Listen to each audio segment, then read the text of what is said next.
El personaje del que les voy a hablar seguramente ya lo conoces.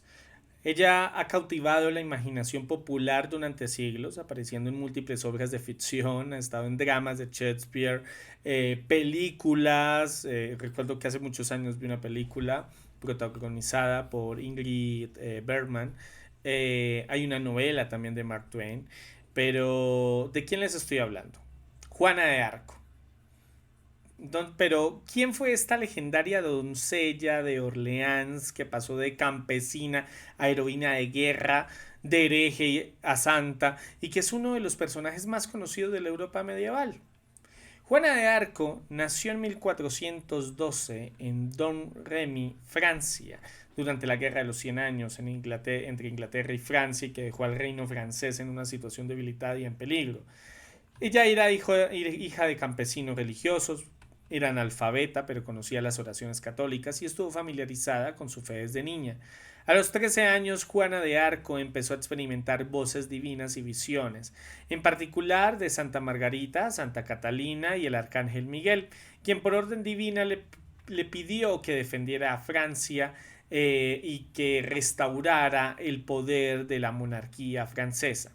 A los 16 años pidió entrevistarse con el delfín francés, el futuro rey Carlos VII, porque ella estaba convencida de que tenía un mandato divino para salvar a Francia de los ingleses y llevar al trono a Carlos, el rey legítimo.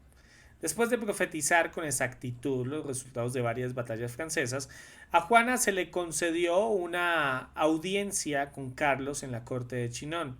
Carlos ocultó su identidad con el fin de poner a prueba su supuesta santidad y su autoridad divina, pero declarando que estaba guiada por los santos, lo reconoció inmediato. Después de que un grupo de teólogos verificara su fe y también su virginidad, Carlos le confió a Juana la guía de sus tropas durante el asedio de Orleans en un intento desesperado de salvar al reino. En la batalla, Juana vistió una armadura para su protección junto con un estandarte y una espada.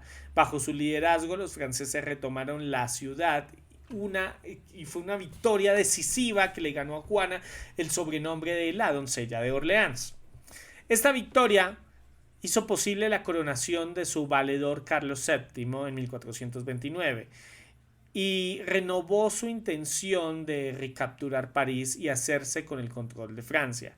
La joven Juana fue aclamada como una líder espiritual y militar, levantando la moral de los franceses en su campaña contra Inglaterra, pero en 1430 fue capturada durante la batalla y fue encarcelada en Reims, la capital de la Francia ocupada por los ingleses.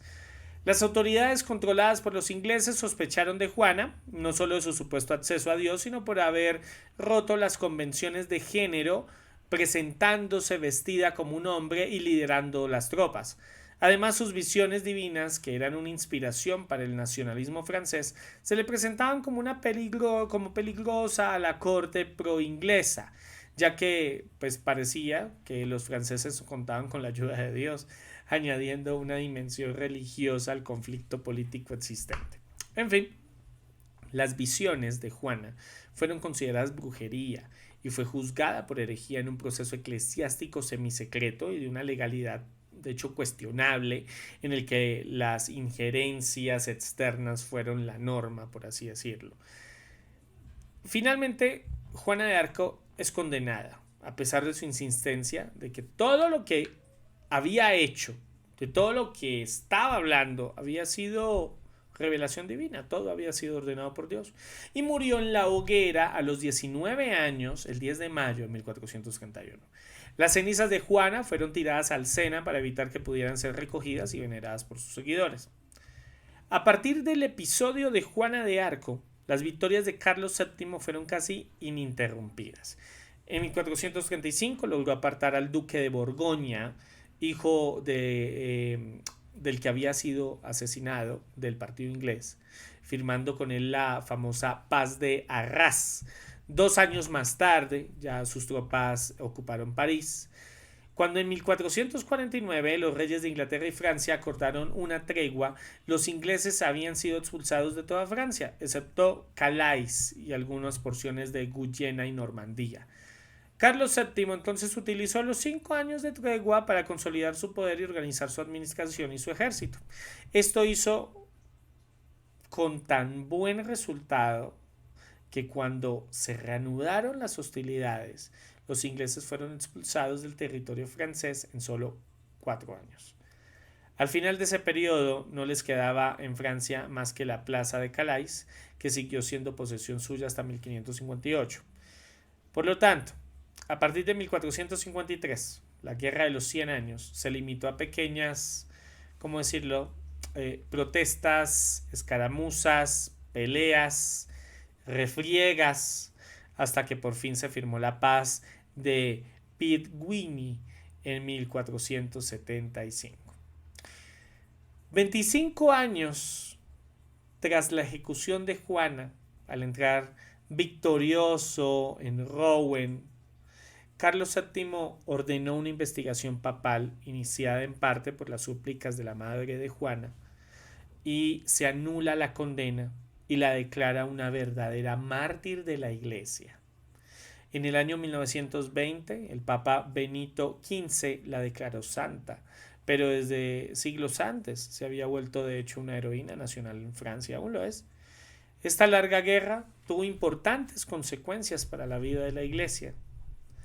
El hecho de que durante buena parte de ella el papado estuvo en Aviñón, donde existía, y ya lo veremos más tarde, existía la sombra del trono francés, contribuyó a enemistar a los ingleses con el papado. Más tarde, durante el gran cisma, que ya veremos también más adelante, en que Europa se divide de su obediencia a los dos papas, sí, dos papas, ya lo veremos. Las alianzas establecidas en medio de la Guerra de los 100 años fueron uno de los factores que determinaron por qué papa se decidía cada país. Además, la guerra misma dificultó la tarea de subsanar el cisma.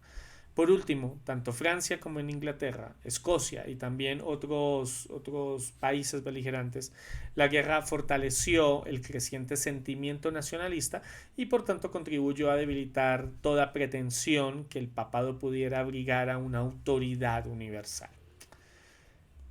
En cuanto a Juana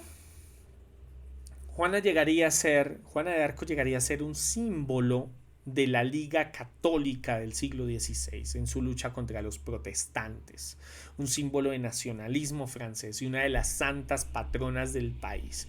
Fue canonizada en el año 1220, consolidando su importancia para la fe católica y la historia de Europa, así como su estatus como ícono cultural.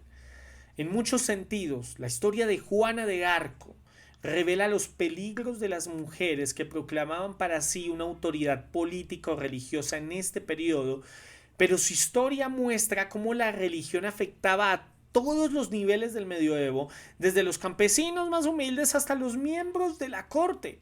Juana representaba también el poder de las convicciones religiosas en la Europa medieval y la devoción en el culto a los santos, y también del poder divino, que puede transformar a cualquiera en una figura religiosa digna de veneración, incluso a una joven campesina analfabeta.